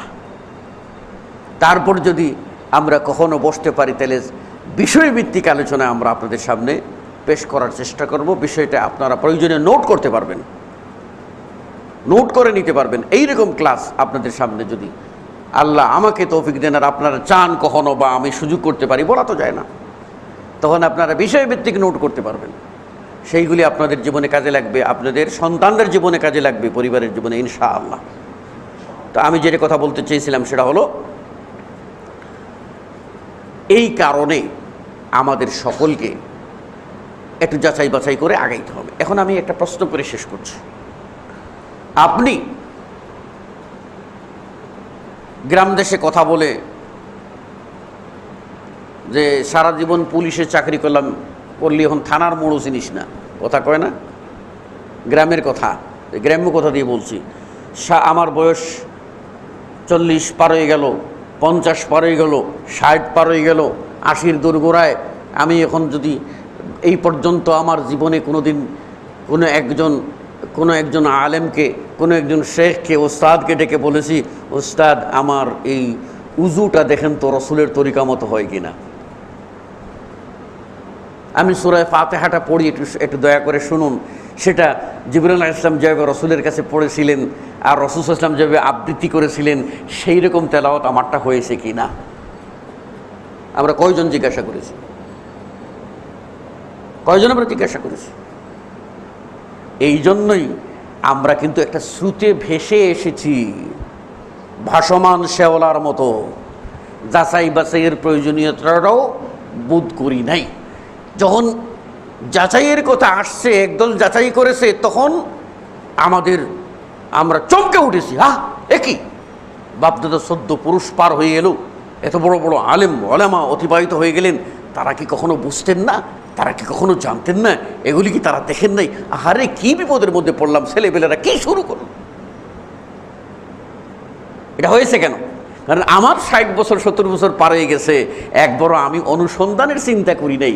কেউ আমার সামনেই বুড়া বয়সে যখন তুলে ধরছে, তখন আমি হতচকিত হয়ে পড়েছি। তা না করে একটু চিন্তা করি। যে কি করে আমার সালাতটা হবে, কি করে আমার সওমটা হবে, কি করে আমার যাকাত আদায় হবে, কি করে আমার হজটা হবে। আল্লাহে, আল্লাহর কসম করে বলছি, আপনার জীবনের যত বড় ইবাদত হোক আর যত ছোট ইবাদত হোক, কোনো ইবাদত যদি রাসূলের তরিকার বাইরে করেন তাহলে ওই ইবাদতটা বাতিল, ওই ইবাদতটা বাতিল। এবং ওই ইবাদত শুধু বাতিল না, ওই ইবাদতই আপনাকে নিয়ে যাবে জাহান্নামে। সূরা আল গাশিয়া পড়েন নাই আপনারা? 30তম পারায় বিসমিল্লাহির রহমানির রহিম, হাল আতাকা হাদিসুল গাশিয়া। একটু আগাইয়ে যান, তারপরে কি পাবেন? আমিলাতুন নাসিবা তাসলা নারান হামিয়া। আমিলাতুন নাসিবা, কিয়ামতের মাঠে এমন কিছু মানুষ হবে যারা আমেলা নাসিবা, আমল করতে করতে তারা ক্লান্ত শ্রান্ত হয়েছে, জিন্দেগি আমলেই কাটাইছে। কিন্তু আল্লাহ বলছেন তাসলা, এই আমিলাতুন নাসিবা, এই ক্লান্ত শ্রান্ত আমলকারী যে দেহগুলি, এই দেহগুলির যে আমলটা, এই আমলটা আল্লাহ বলছেন তাসলা, সেই আমলটি ঢুকিয়ে দেবে, তাসলা পৌঁছায় দেবে কি? নারান হামিয়া। নার মানে কি? আগুন। আর হামিয়া মানে কি? ফুটন্ত আগুন, গরম আগুন। আগুন আবার ঠান্ডা হয় নাকি? আল্লাহ রাব্বুল আলামিন তাকিদ করে বলছেন জ্বলন্ত অগ্নিতে তাদেরকে নিক্ষেপ করবে। কি নিক্ষেপ করবে? কোনো মানুষ ধাক্কা দিয়ে নয়, কোনো মানুষ ধাক্কা দিয়ে নেবে না, তাদেরকে কে নেবে? তাদের আমল। তাহলে আমল আপনি করেছেন, এই আমলটা যদি সঠিক না হয় তাহলে কিন্তু লাভ হবে না। আমি আপনাদেরকে একটু কথা বলি। সাহাবী হুযায়ফা ইবনুল ইয়ামান রাদিয়াল্লাহু আনহু আরদা, তিনি দেখতে পেলেন এক লোক সালাত আদায় করতেছে। তো সালাতের ভিতরে রুকু এবং সিজদা হচ্ছে না, টাপুর টুপুর আছে না? টাপুর টুপুর, হ্যাঁ, আমাদের সমাজে এই তো গত রমাদান গেল না, রমাদানে আমরা কি করলাম? আল্লাহ আমরা যেটা বলবো সলাতুত তারাবিহ, একটু ধীরে স্থিরভাবে আরাম করে রেস্ট নিয়ে আস্তে আস্তে সুন্দর করে আদায় করবো, এর নাম হলো সলাতুত তারাবিহ। তারাবিহ এটা আরবি, এটার এখন বাংলা করে ফেলেছি, এটার নাম দিয়েছি তাড়াতাড়ি। তারাবি মানে তাড়াতাড়ি, এই জন্য টাপুর টুপুর হলো। তো হুযায়ফা ইবনুল ইয়ামান রাদিয়াল্লাহু আনহু দেখতে পেলেন এক লোক ওই রকম করে খালি উঠে আর বসে তাড়াতাড়ি করে নামাজ পড়তেছে। এইরকম একটা লোকের সাথে আমার দেখা হয়েছিল একদিন। নামাজ পড়লো, আল্লাহ, ওই আরে কয়েক সেকেন্ডই লাগে নাই, তাহলে ইশারা করে ঠিক মতো করছে আর হাঁটা দিয়েছে বাস। আরে ও তো দাঁড়াইছে। কিছু লোক তো এরকম করে, নামাজ করো মুসল্লি, নামাজ কি চিনো, পিছন দিকে আল্লাহ তো ঢুস দেও ময়দানো, এরকমও তো আছে। আর কেউ আবার এরকম করে যে নামাজের মতো নামাজ একবার পড়লেই হয়, সারা জীবন নামাজ নিয়ে এত পেরেশানির কি দরকার, একবার পড়লেই হয়। আবার আরেক দল এরকম আছে, কয় যে আল্লাহ বলছেন ওয়াবুদু রাব্বাকা হাত্তা ইয়াতিয়াকাল ইয়াকিন, যখন ইয়াকিন আসবে তার পর্যন্ত ইবাদত করো। এখন ইয়াকিন মানে এখানে আল্লাহ উদ্দেশ্য করেছেন মৌত, হে নবী তোমার মৃত্যু পর্যন্ত তুমি ইবাদত করো। আর এরা তর্জমা করেছে যে আল্লাহকে চিনতে গিয়ে যখন তুমি ভালো করে চিনা তোমার 16 আনা ইয়াকিন হয়ে যাইব, ততক্ষণ পর্যন্ত ইবাদত করো। আল্লাহকে চিনে ফেলেছো আর তোমার ইবাদতের দরকার নাই। সেই জন্য একদল লোক বলে আমরা আল্লাহকে চিনে ফেলেছি, আমরা আরেফ বিল্লাহ কুতুব রব্বানি, আমাদের আর ইবাদতের দরকার নাই। কথা বুঝতে পেরেছেন? এইরকম বিভ্রান্তি আমাদের মধ্যে আছে। তো যাই হোক, আমি যে কথা বলছি সেটা হলো যে আমরা নিজেরা যদি ছোট্ট কোনো আমল করি তাহলে লাভ হবে। হুযায়ফা ইবনুল ইয়ামান দেখলেন যে ওই লোকটা এরকম টাপুর টুপুর করে ওই উঠছে আর নামছে, ঠুকুর মারতেছে আর নামতেছে। সালাম ফেরানোর পরে হুযায়ফা রাদিয়াল্লাহু আনহু ওই লোকটাকে জিজ্ঞেস করলেন, হুযায়ফার জামানার মানে সাহাবী, তাকে তার জামানার কোনো ব্যক্তি মানে কি সালাত আদায় করতেছে, সে হলো তাবেঈ, এখন হুযায়ফা রাদিয়াল্লাহু আনহু তাকে জিজ্ঞাসা করলেন, মুনজু মাতা তুসাল্লি হাকাযা, এইরকম সলাত, যাকে আমরা নামাজ বলি তাই না, এইরকম সলাত তুমি কতদিন থেকে পড়ছো? তোমার এই যে সালাতটা দেখলাম এটা কয়দিন ধরে শুরু করছো? তখন লোকটা জবাব দিল, মুনজু আরবাঈনা সানা, কত বছর ধরে? 40 বছর ধরে এইরকম পড়ে আসতেছি, আমার সলাতটা এইরকম। তখন হুযায়ফা বললেন, ওয়াল্লাহি, আল্লাহর কসম করে বলছি, আল্লাহর কসম করে বলছি, মা সাজাদতা লিল্লাহি সিজদা, তুমি আল্লাহর জন্য একটি সিজদাও দাও নাই, অর্থাৎ তোমার কোনো সলাতই হয় নাই। কথা বুঝতে পেরেছেন? তাহলে আপনার জীবনটা যদি এইভাবে সলাত আদায় করে চলে যায় আর আপনি মরে ওই পারে পাড়ি জমান, আর যদি আল্লাহ রাব্বুল আলামিন বলে যে তুমি সলাতই পড়ো নাই, কি হবে সেদিন? কি হবে সেদিন? আল্লাহর নবী দেখতে পেলেন লোকটা উযু করতেছে, পায়ের গোড়ালির দিকে শুকনো, পায়ের গোড়ালিতে পিছনের দিকে শুকনো থেকে যেতে পারে, টেপের পানি ছেড়ে দিয়েছেন, পিছনে শুকনো থেকে যেতে পারে, আপনি সাবধান হন নাই। উজুর জায়গা যদি যেগুলি ধুইতে হয় সেগুলি যদি একটি পশম পরিমাণ শুকনো থাকে তাহলে আপনার উজু হবে না। সাহাবী দেখতেছেন আল্লাহর নবীর সামনে উজু করতেছে, তার মানে কি সে সাহাবী? দেখতেছেন তার লোকটা পায়ের গোড়ালির দিকে শুকনো, আল্লাহ নবী বলেন, ওয়াইলুল লিআকাবিন নার, ওয়াইলুল লিআকাবিন নার, ধ্বংস হোক, ওই দুর্ভোগ ওই গোড়ালির জন্য যে গোড়ালি জাহান্নামে যাবে। তার অর্থ হলো এই গোড়ালিটা যে তুমি ধও নাই, উজুটা সহিহ তরিকায় হয় নাই, তুমি ধ্বংসশীলদের অন্তর্ভুক্ত হয়ে যাচ্ছ। ধমক দিয়ে বলেন, ওয়াইল ওয়াইল ওয়াইলুল লিআকাবিন মিনান নার। আপনি আমি কি করে করছি? আশ্চর্য যদি হন তাহলে হয়তো হতে পারেন আমার এটা কথার কথা আপনার রাগও করতে পারেন,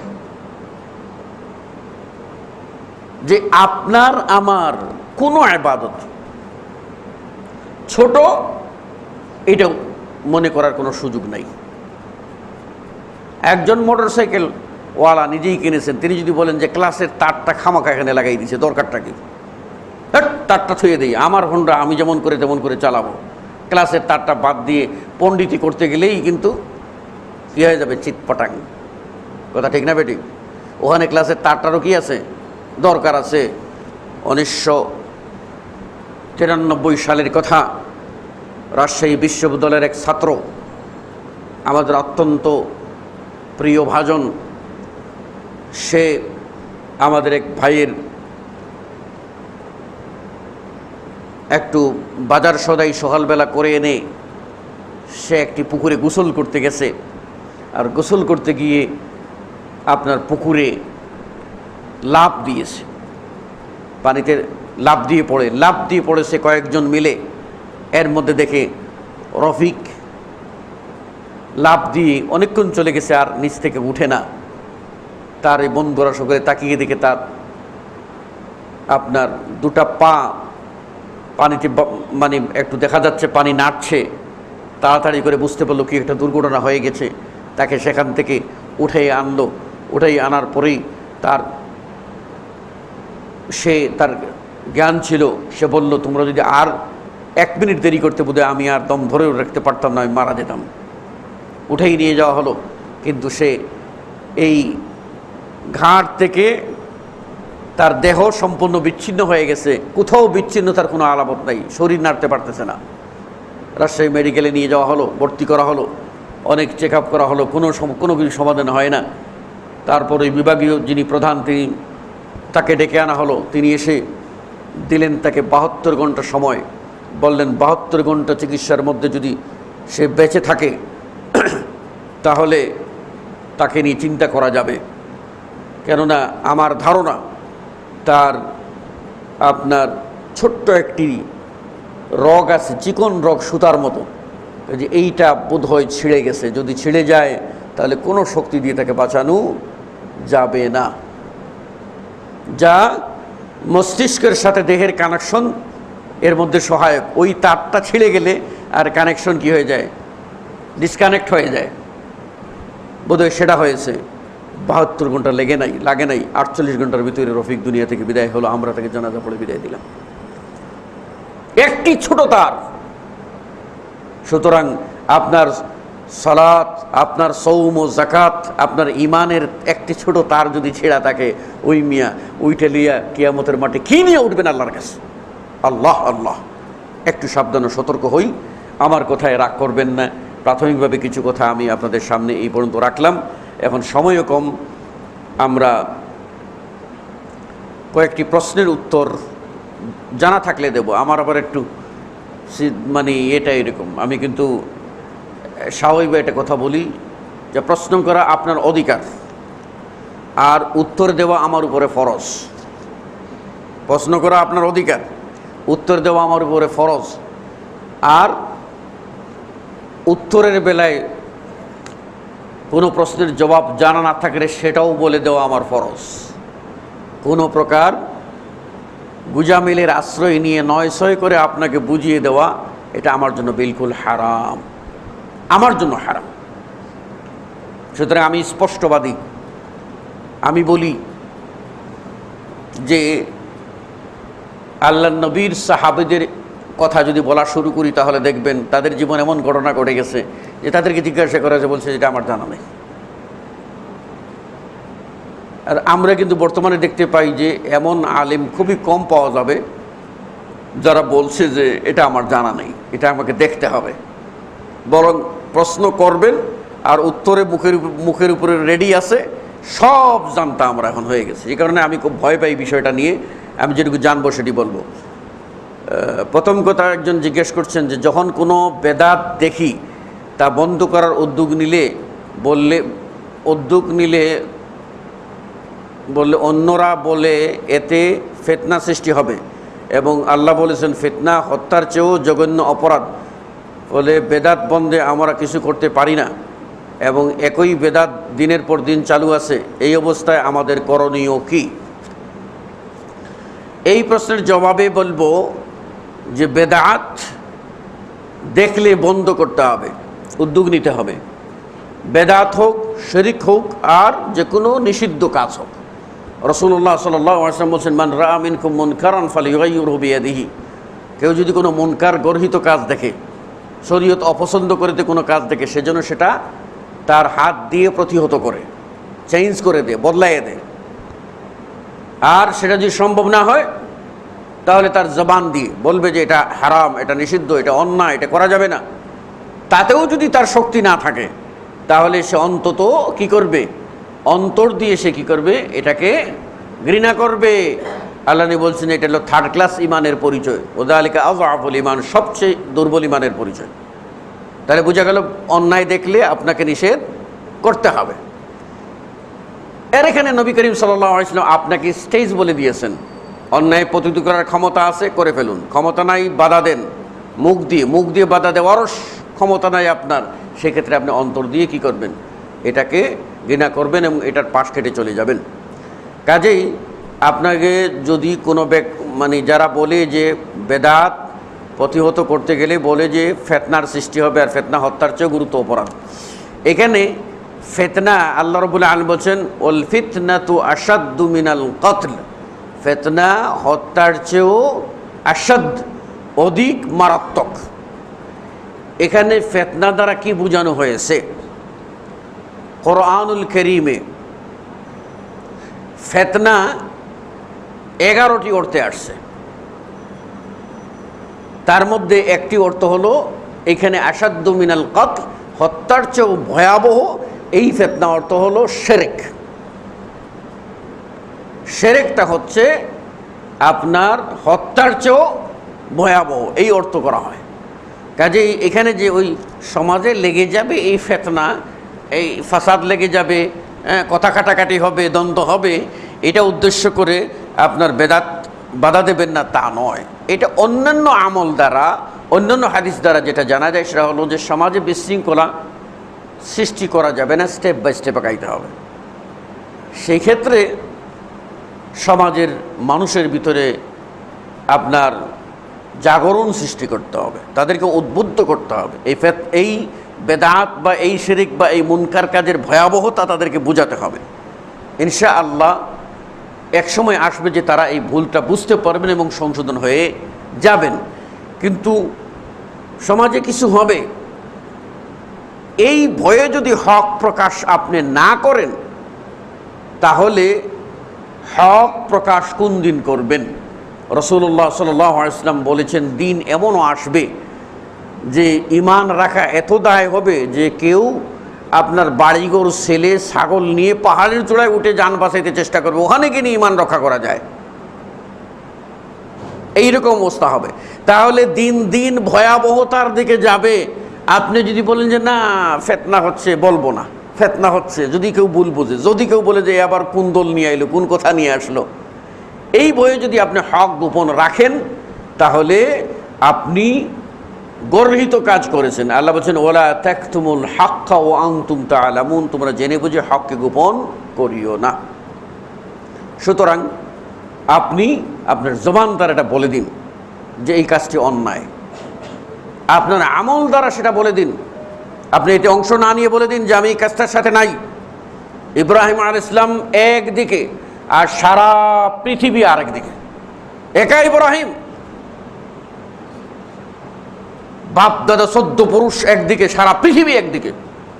ইব্রাহিম আলাইহিস সালাম বোঝানোর পরেও যখন পৃথিবী বুঝলো না, তখন তিনি কি বলছেন? ইন্নী বুরাআউ মিনকুম ওয়া মিম্মা তা'বুদুন, এই দেশবাসী শোনো, আমি তোমাদের থেকে মুক্ত এবং তোমরা যে সমস্ত মূর্তি বানাইয়া পূজা করো সেইগুলি থেকেও মুক্ত। অর্থাৎ তোমাদের সাথেও আমার কোনো সম্পর্ক নাই, তোমাদের ইলাগুলির সাথেও আমার কোনো সম্পর্ক নেই। সুতরাং আপনিও এরকম হকটা ডিক্লেয়ার করে দিয়ে বলেন যে আপনারা যা করতেছেন এটা অন্যায় কাজ, আমার বলার কথা আমি বললাম, আপনাদের সাথে আমি নাই। বাস এটুকু যদি না বলেন তাহলে হক প্রকাশ পাবে কেমন করে? আচ্ছা, দ্বিতীয় আরেকজনের প্রশ্ন হলো, হাদিস আল্লাহর পক্ষ থেকে, তাহলে আল্লাহ কেন হাদিসকে কোরআনের মতো সংরক্ষণের দায়িত্ব নেননি, আর এত জয়ীফ হাদিস কেন? প্রথম কথা হলো, হাদিস আল্লাহর পক্ষ থেকে, যেহেতু আল্লাহ রাব্বুল আলামিন আপনার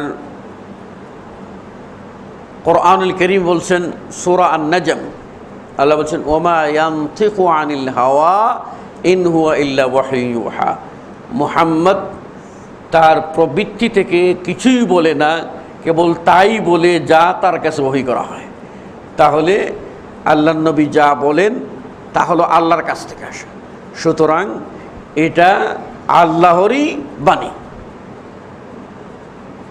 এখন প্রশ্ন হলো, কোরআন যেরকম আল্লাহ সংরক্ষণের জিম্মা নিয়েছেন, হাদিস কেন আল্লাহ সংরক্ষণের জিম্মা নেন নাই? আপনাকে কে বলেছে হাদিস সংরক্ষণের জিম্মা আল্লাহ নেন নাই? আপনাকে কে বলেছে? কারণ আল্লাহ যদি হাদিস সংরক্ষণের জিম্মা না নিতেন, তাহলে লক্ষ লক্ষ হাদিস এক একজন ব্যক্তি সিনায় ধারণ করে রাখলেন কেমন করে? ইমাম আহমদ ইবনে হাম্বল রাহিমাহুল্লাহ 10 লক্ষ হাদিসের হাফেজ ছিলেন। কি করে সম্ভব হয়েছিল? আজ পর্যন্ত মুহাদ্দিসরা যুগ যুগ যে হাদিসগুলি ধরে রাখছেন, কি করে সম্ভব হয়েছিল? বর্তমান এই আমাদের শতাব্দীর মধ্য থেকে কয়েক বছর আগে বিদায় নিলেন শেখ মোহাম্মদ নাসিরউদ্দিন আলবানী রাহিমাহুল্লাহ। তিনি কি কাজটি করে গেছেন? হাদিস সংরক্ষণের খেদমত আল্লাহ তাকে দিয়ে নিয়েছেন। তিনি এসে সুনানে আরবা, 4টি হাদিস গ্রন্থ, তিরমিজি, আবু দাউদ, নাসাই এবং ইবনে মাজাহ, এই 4টি গ্রন্থের ভিতরে কিছু কিছু হাদিস জয়ীফ ছিল, কিছু জাল, কিছু জয়ীফ হাদিস।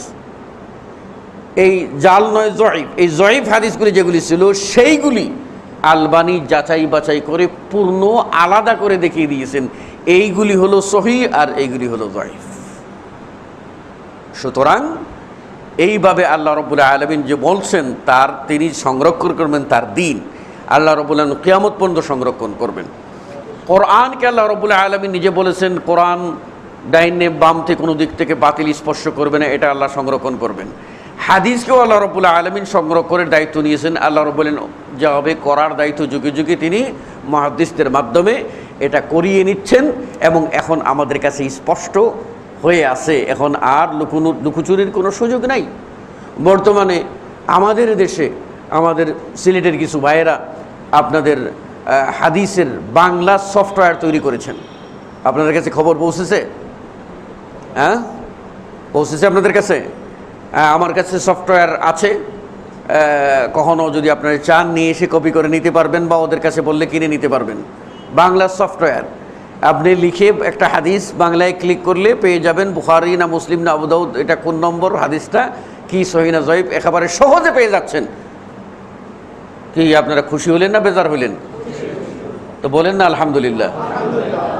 আগে বলতেন যে আরবি পড়তে পারি না, আর এত বড় বড় বাংলা অনুবাদগুলি কখন গাড়াগাড়ি করব, খালি কম্পিউটারে ঢুকবেন আর হাদিস নম্বর বলছে যে 11,800 নম্বর হাদিস, 977 নম্বর হাদিস, এবার বুখারী, এই 977 নম্বর লিখে ক্লিক করেন, দেখবেন যে বেরিয়ে আসছে হাদিসটা ঠিক না বেঠিক মিলাইয়া দেখেন।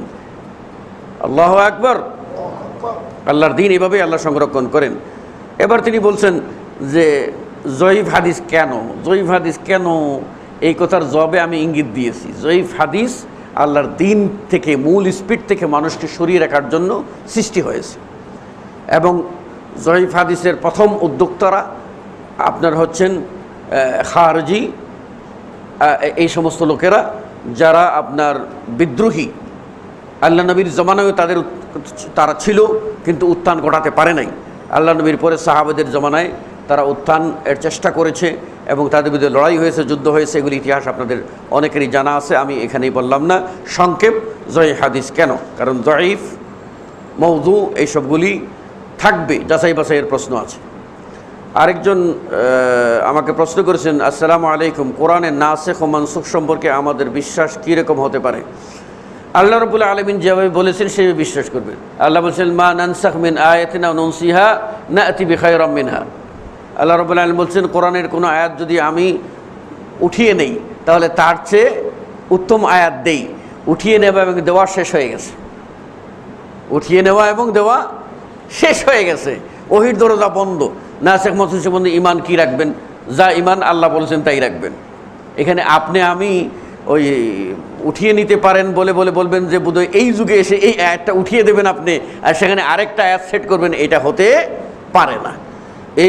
এই কারণেই আমাদের দেশে ফিকহার উসুল নীতিমালা গ্রন্থের ভিতরে একটি নীতি আছে যে কোরআনের দুটি আয়াত যদি পরস্পরের মধ্যে দ্বন্দ্ব দেখা দেয় তাহলে দুটি আয়াতকে বাদ দিয়ে দিতে হবে। নাউযু বিল্লাহি মিন যালিক। সুতরাং এগুলি খেয়াল করতে হবে, যা আছে তাই মানবেন, তাইলে আর সমস্যা হবে না। আরেকটা প্রশ্ন, জামাতে সালাত আদায় করতে গিয়ে ইমামকে দাঁড়ানো অবস্থায় পেয়ে ফাতিহা পড়তে সুযোগ পেলাম না, সেক্ষেত্রে আমি কি করব? ওই রাকাত পূর্ণ করব? দেখুন, এই ব্যাপারে আপনার সাহাবী আবু বকর রাদিয়াল্লাহু আনহু থেকে যে বর্ণিত সহিহ হাদিস, এই হাদিসকে সামনে নিয়ে আমরা বলতে পারি যে আপনি যেহেতু আপনার সালাত আদায় করতে গিয়ে আপনি আপনার কিয়াম পাননি, সূরা ফাতিহা পড়ার সুযোগ পাননি, এই অবস্থায় ইমাম রুকুতে চলে গেছেন, আপনি ইক্তেদা করে রুকুতে চলে যাবেন। আপনার রুকু যদি পূর্ণ হয় তাহলে ইনশাআল্লাহ রাকাত পূর্ণ হয়ে যাবে। এক্ষেত্রে আপনি বলতে পারেন যে আমি তো কিয়াম করি নাই, আমি তো সূরা ফাতিহা পড়ি নাই, কারণ এই ক্ষেত্রে আপনার উযর, আর আল্লাহর নবী যেহেতু উযরটাকে অ্যাকসেপ্ট করেছেন আর এটা বিশুদ্ধভাবে প্রমাণিত, সুতরাং আপনি আমি এখানে দ্বিমত করার কোনো সুযোগ নাই। তবে আমাদের ভারতবর্ষের যারা সালাফি আলেম তারা মনে করেন যে না, সূরা ফাতিহা যেহেতু পায় নাই এবং কিয়ামও পায় নাই, কাজেই এই রাকাতটি বাদ দিয়ে তাকে বাদ গণ্য করে পুনরায় এই রাকাত সে পড়ে নেবে। তো এখানে যেহেতু আপনার সাহাবী আবু বকর রাদিয়াল্লাহু আনহু কর্তৃক বর্ণিত ওই হাদিসে আল্লাহ নবী ওই সাহাবীকে রুকু অবস্থায় পাওয়া রাকাতটি পুনরায় পড়িয়েছেন বলে বলিষ্ঠ কোনো প্রমাণ পাওয়া যায় না। সেই ক্ষেত্রে আমরা বলবো যে রুকু পাওয়াকে ধরে নিয়ে কেউ যদি রাকাত গণ্য করেন তাহলে তার রাকাত হয়ে যাবে।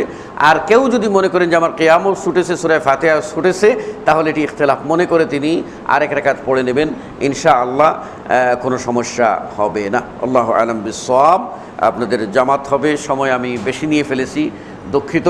আবারও কথা হবে ইনশাআল্লাহ কখনো। এই পর্যন্ত রেখে আজকে বিদায় আরজ করছি। সুবহানাকাল্লাহুম্মা বিহামদিকা আশহাদু আল্লা ইলাহা ইল্লা আনতা আস্তাগফিরুকা ওয়া আতুবু ইলাইক। আসসালামু আলাইকুম ওয়া রাহমাতুল্লাহি ওয়া বারাকাতুহু।